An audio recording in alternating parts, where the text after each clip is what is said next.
there's something about you and technology which is really interesting and how you kind of play with the camera. But we get deep fake technology here. We feel like Al Davis is in the room and Pete Rozelle. I mean, how the hell did you pull this off, man? Well, partly by necessity, right? Because Al Davis and Pete Rozelle are no longer with us. And that was one of the first challenges we faced as filmmakers at NFL Films was we want to tell this story about this relationship, and they're not with us. So how do we do it? The people around them aren't with us anymore, and we don't want to tell the story through third-hand accounts and people who are on the outskirts of this relationship. That doesn't seem fair to the story. So we want to tell the story through these two incredible characters' point of view.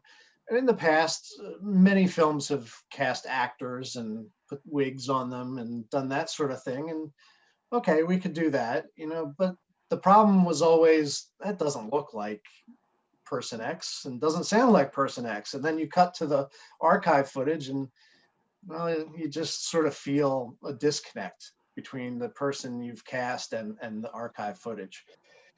And so we started thinking, there's this new deep fake technology.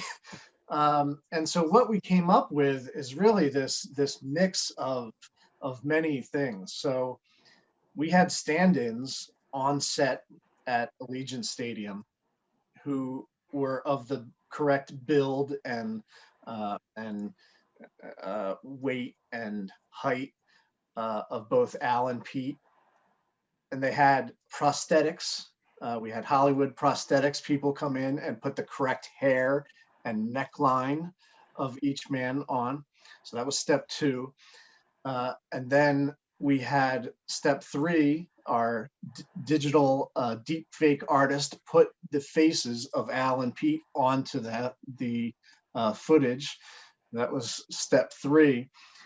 Step 4, we wrote the dialogue ourselves as filmmakers based on archives, based on the actual transcripts that we have collected over decades of these two men's careers. That's step 4.